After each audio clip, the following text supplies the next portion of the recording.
My friends, let's talk truth tonight. Not opinion, not emotion, truth, because the world is shifting, power is moving, and the future, it's already knocking at the door.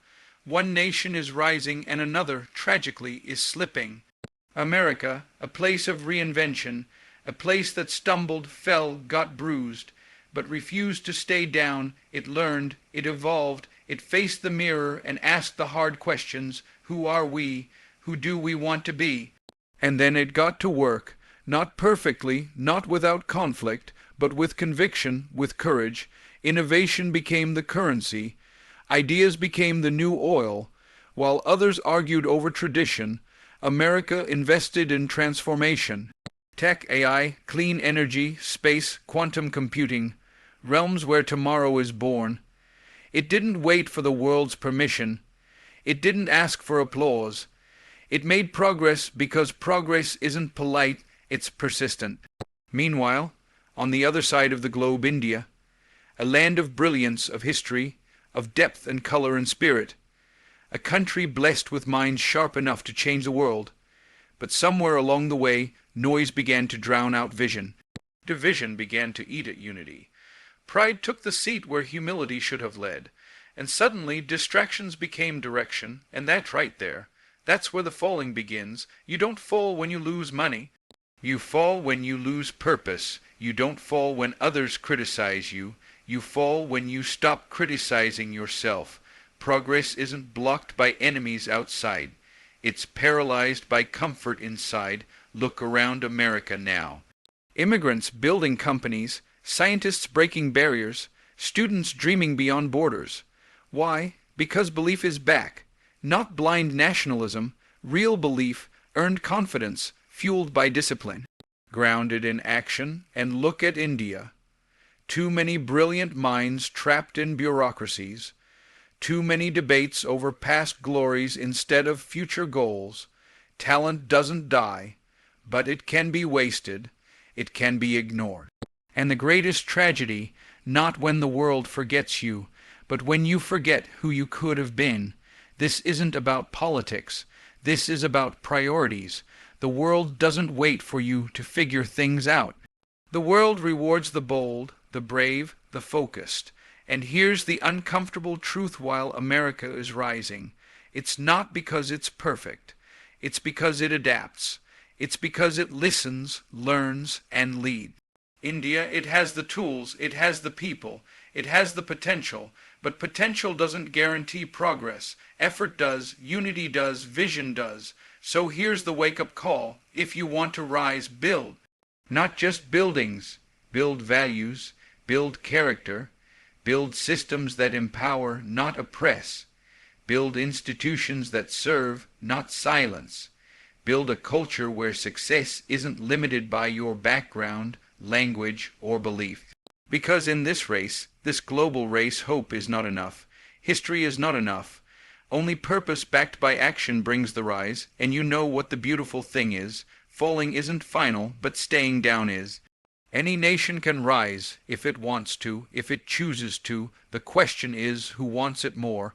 Adaptability drives America's rise. Rigidity anchors India's stagnation. This single truth stands at the crossroads of both nations' destinies. In today's volatile world, the rules change faster than they're written.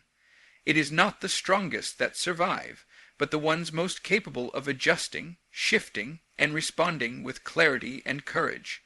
America has made adaptability a cultural code. From the shifting tides of global trade to the unpredictable disruptions of technological revolutions, America has not just reacted.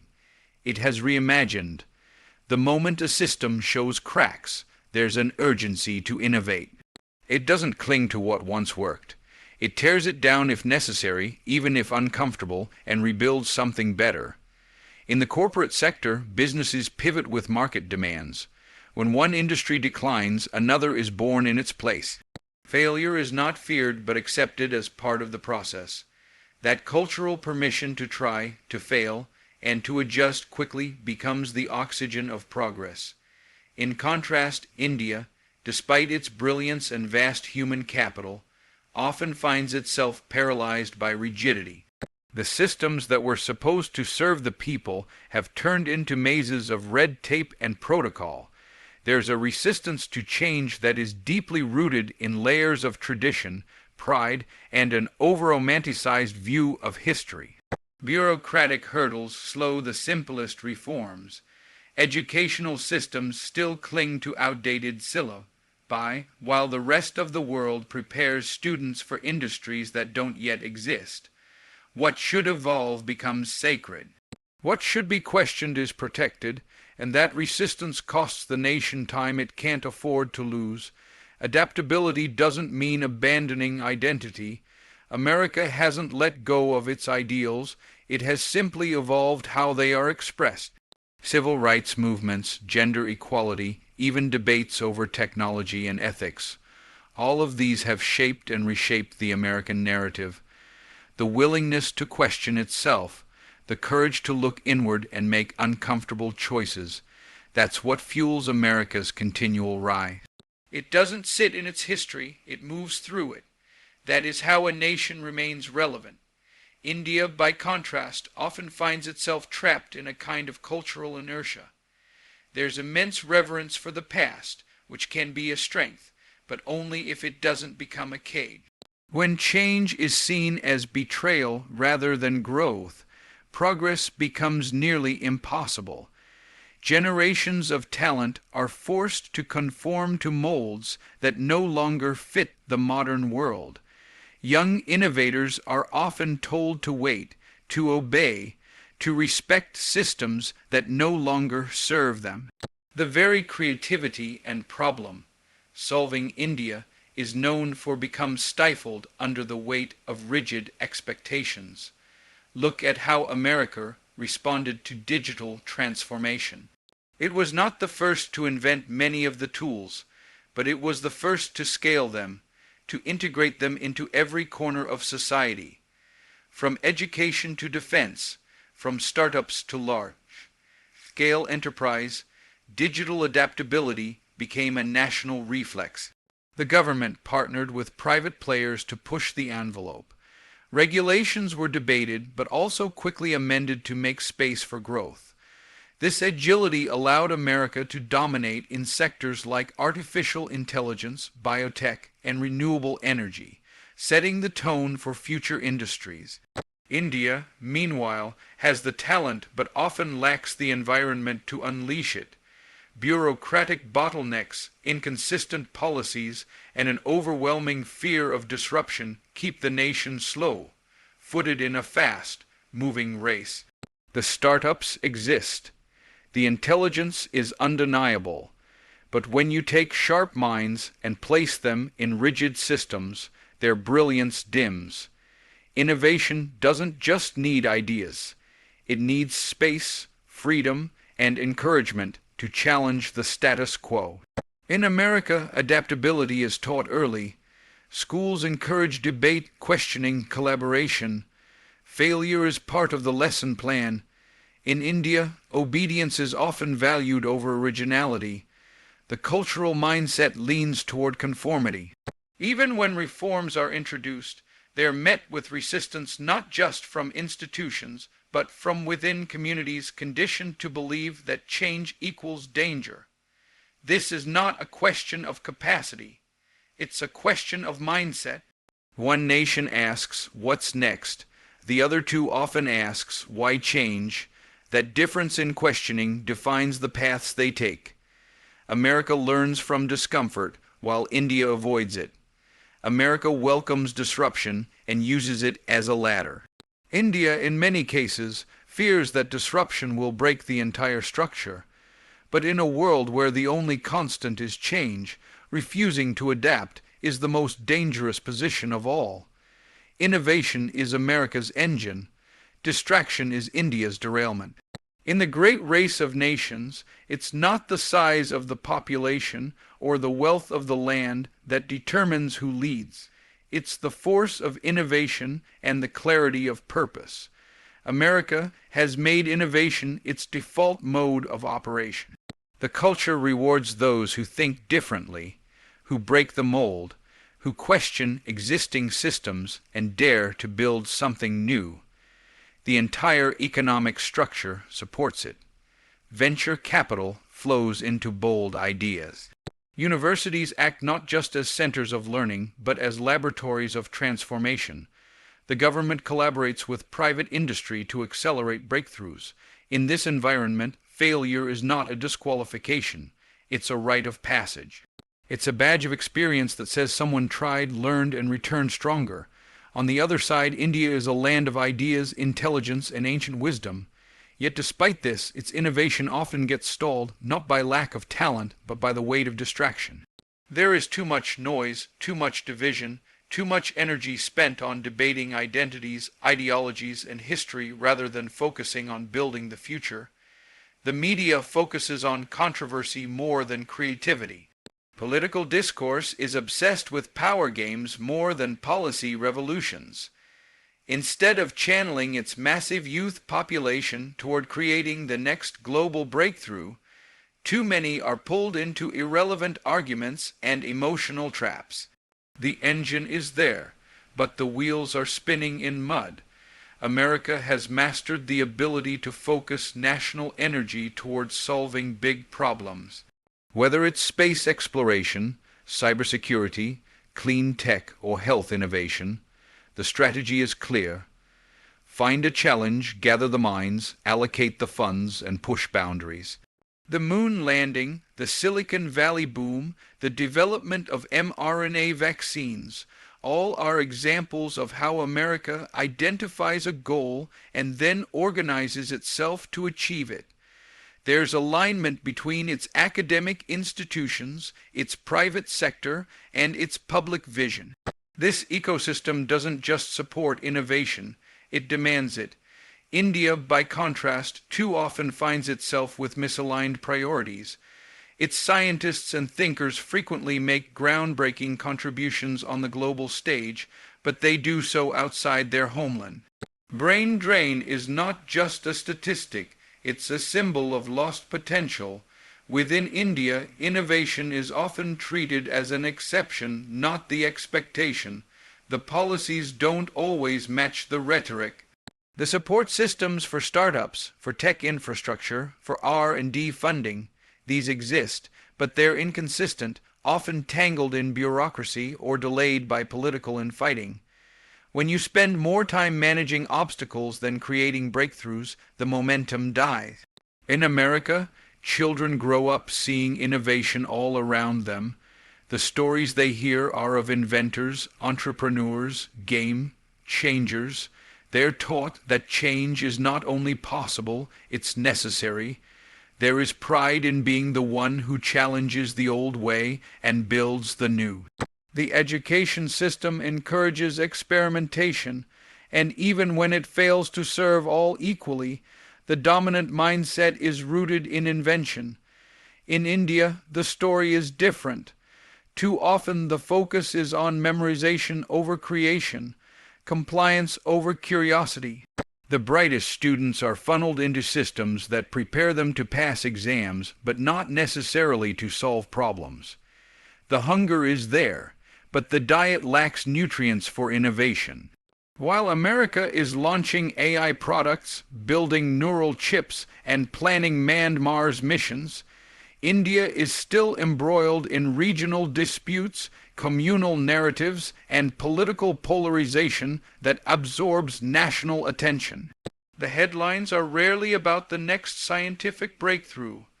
They are about who offended whom, who protested what, who belonged where.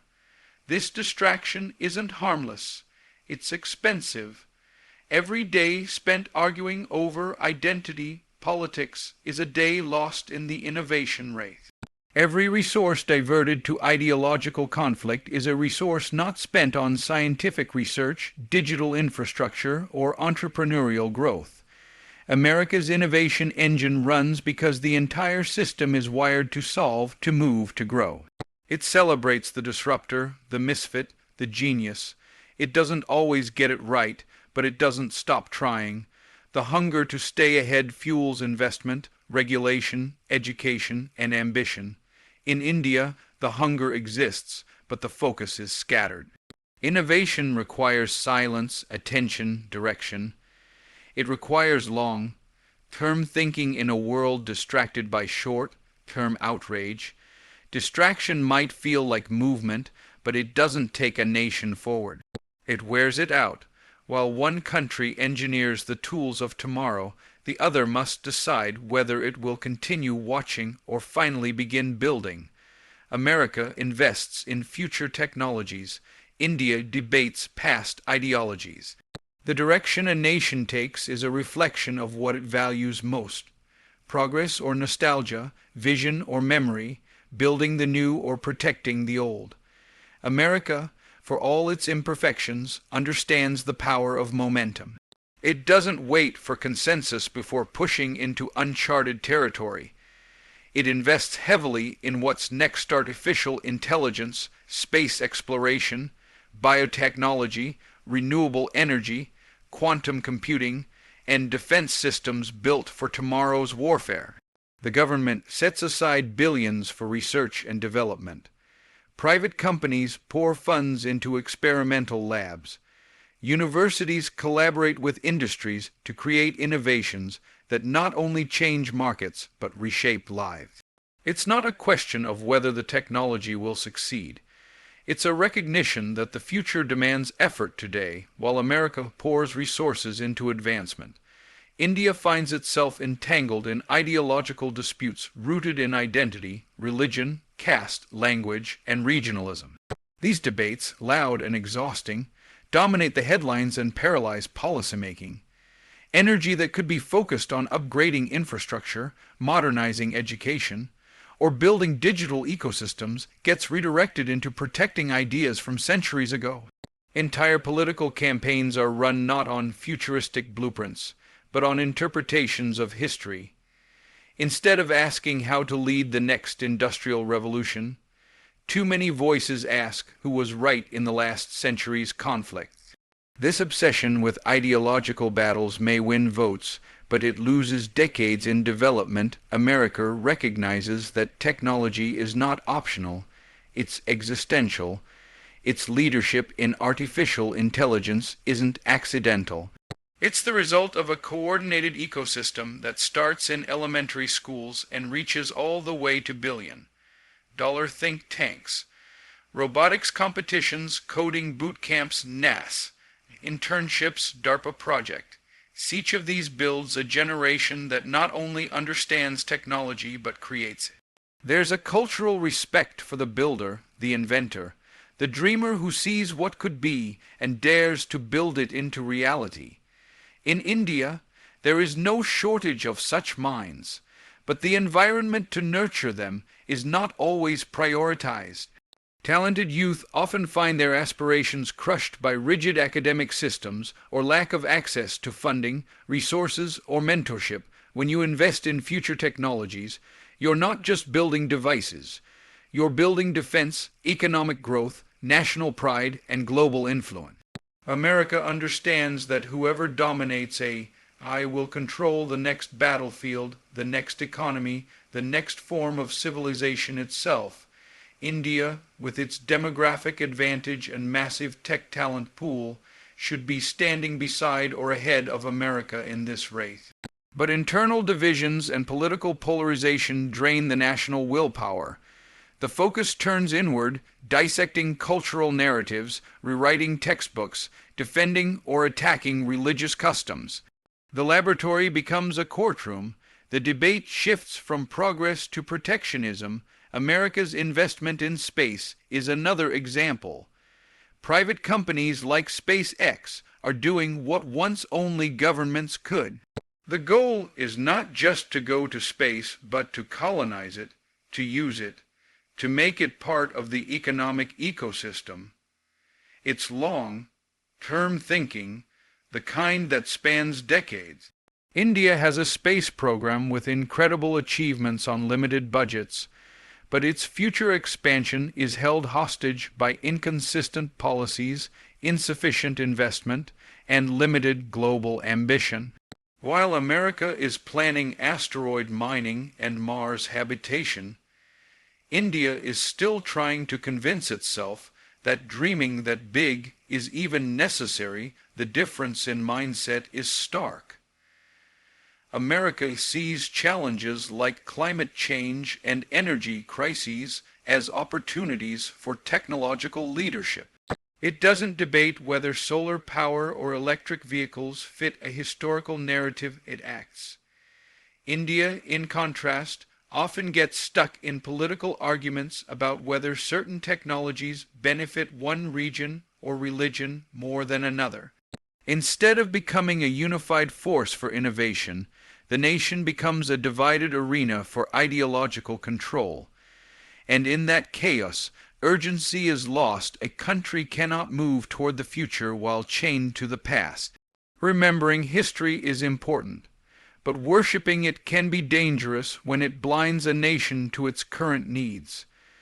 While America takes risks on technologies that may redefine human civilization, India hesitates, concerned with the optics of change rather than the result. The money, the talent, the minds are all there, but the collective will, the agreement that the future is more important than the past, is still fragile. Innovation demands clarity, collaboration, and courage. It requires institutions to prioritize research over rhetoric, engineers over ideologues, scientists over slogans. America has made that shift. It's not without opposition, but it has made progress. India must choose whether it wants to win arguments about what once was or become a serious player in defining what will be. The road to the future is already being paved with chips, satellites, and code. Those who hesitate will be left behind, not because they lacked potential, but because they chose distraction over direction. Unity in diversity empowers America. Division within diversity weakens India. A nation's strength lies not only in its numbers or its resources, but in its ability to align its differences toward a common purpose. America, with all its complex histories and internal struggles, has managed to forge a sense of collective identity from its diversity. It draws its power from the very thing that could break it: differences in race, religion, language, and origin. These are not fully resolved, but they are woven into the story of national growth. The narrative in America is built around inclusion, around the idea that anyone, regardless of where they come from, can contribute to the nation's success. That idea creates a social and psychological foundation for cooperation, for innovation, for national cohesion, even in disagreement from universities to corporations to government. American institutions have made space for voices from across the globe. Diversity is not treated as a burden, but as a competitive advantage. Immigrants have built some of the country's largest companies. Minorities have reached the highest offices of power. Debates happen, protests erupt, policies shift, but the underlying fabric holds because there is a long-term investment in maintaining unity through law, education, and shared civic values. It is not about erasing differences, it is about aligning them toward progress. The innovation hubs in America thrive precisely because of this synergy, where a coder from Nigeria, a designer from Korea, a researcher from India, and a strategist from Texas can build something together, driven by a shared vision rather than separated by personal identity. India, on the other hand, has the gift of diversity, but carries it as a weight rather than a strength. The cultural richness, linguistic variety, spiritual traditions, and ethnic complexity are unmatched anywhere else in the world.